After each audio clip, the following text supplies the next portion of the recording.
أهلا وسهلا فيكم.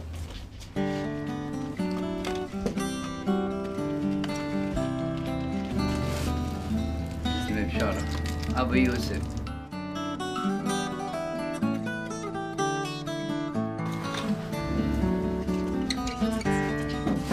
المحل موجود كم سنة؟ المحل كم سنة؟ كم سنة؟ 70 سنة.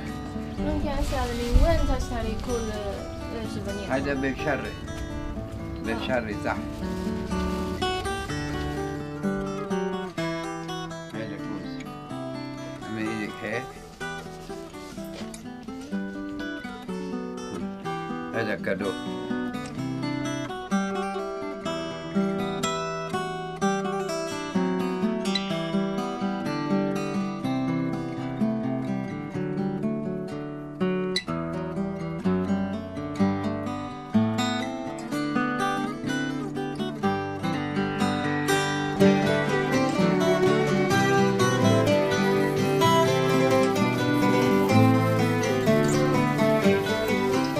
اشترينا الشجر المريض.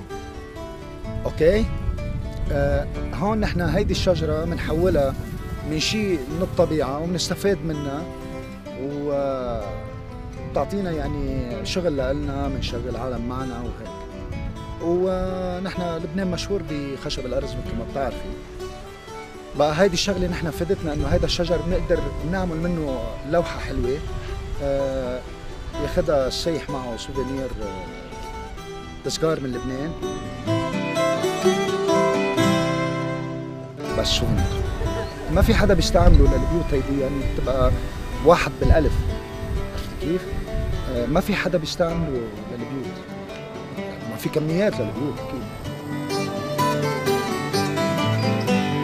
حيالله شجرة ممنوع تنقطع، كيف هي بحال إذا كانت شجرة أرز عم بيطلع عنا ايام ما بيطلع عنا مثلا الكميه اللي بدنا اياها، ايام بيطلع بنخزنها مشان بعدين.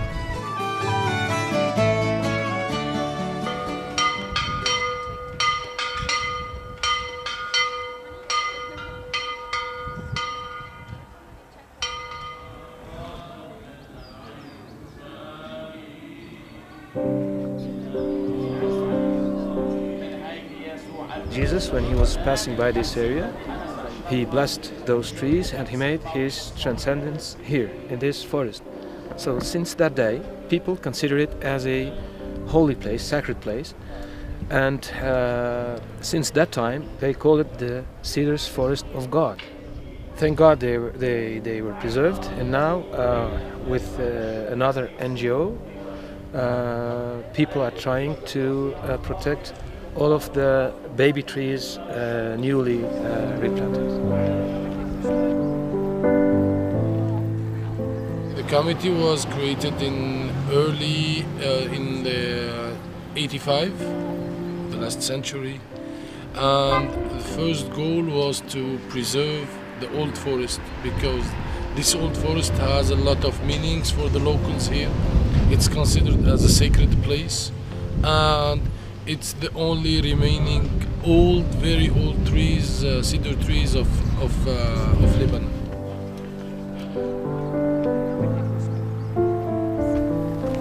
The first year when we came and we told them that, for example, the 6th of August, it's a holy day, it's a day of God here. Most of them, they came to celebrate here. When you came and they will say, tell them that we'll stop that. They will not understand it from the first and second year. But with the time they were convinced that what we did was the right choice. Because now it's a healthy, very healthy forest. But if you came just before in the early 85, 86, it was almost going to the deaths.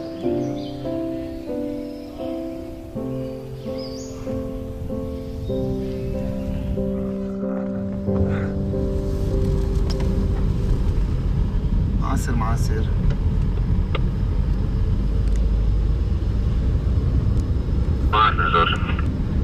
شوي على لفة الكوع، ما بعرف زيتت حدا تشيل ايدك نازلة بعد ما تلف وتبلش تطلع بتطلعها.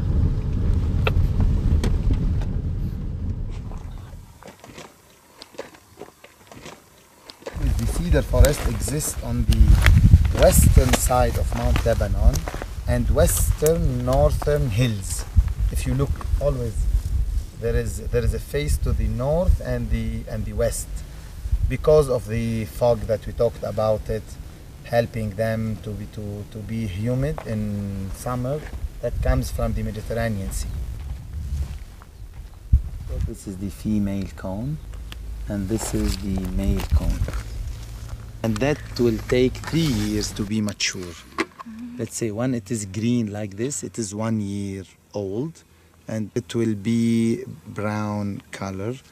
And at the 3rd year, because of the difference of the temperature between night and day and summer and winter, it will open. And this way the seeds will spread and will regenerate. It is like a small seed with a wing. So the wing helps the cedar to go a little bit away, but not so far. So it expands very slowly, and as well the nature regeneration happens inside the forest when you have open areas. The people who are living in this area are so attached to the ground. So since a long time ago, the landscape is protecting, the forest is protecting, so our region is less deteriorated from other regions in Lebanon, and you can see that.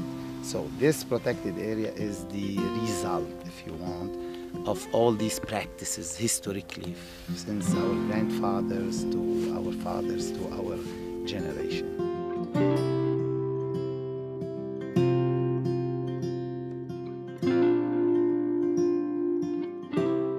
Let us talk a little bit about the history of the cedar tree. The cedar tree as a source of wood disappeared from Lebanon hundreds of years ago. So many of the generations in Lebanon today never used cedar wood commercially because they just didn't have it. It had been used previously. Been used by who? By all the civilizations that we read about. Beginning with the Sumerians, 3,000 or 4,000 years ago, the Babylonians, the Egyptians, the Phoenicians, and King Solomon and his famous temple, the Persians, Alexander, Rome, the Romans, the Arab empires of the Umayyads and the Abbasids, and then the Crusades, and then the Ottoman Empire. They all came and they all harvested the cedar wood. It was hard, and because it had plenty of resin and smelled good and was easy to work.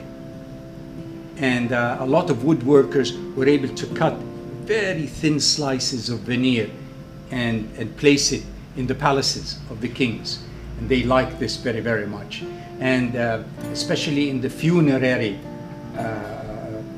practices of the Egyptians, when they buried their dead, they not only used the resin for mummification, but most of the furniture and the boats that they took with them into the afterlife were made of cedar wood.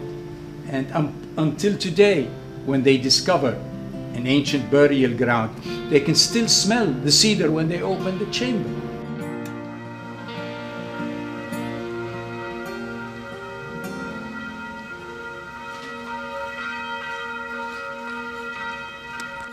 Once you see a cedar tree, it's like you're seeing a young queen. Yes, it's beautiful. And I'm so proud that they chose the cedar to put it on our flag, our Lebanese flag. It wasn't just the cedar. There were pines, there were fir trees, there were oak trees, and of course they were used for different purposes, for different reasons. But the queen of all the wood was the cedar wood. This is the oldest documented tree in history. It has been mentioned in the Old Testament, been mentioned in the New Testament, has been mentioned in a lot of holy books. It is one of the holy trees of the world. People want to see the cedar. I do believe Cedars will see a very modest comeback. And that is largely thanks to the younger generation. And they're beginning to realize what a beautiful resource it is and what a waste it has been in past generations. But in my opinion, not just in Lebanon and not just in the Middle East, but all around the world, things have to get a lot better. A little better is not enough. Things have to get a lot better. And we have to start investing more in conservation than in consumption.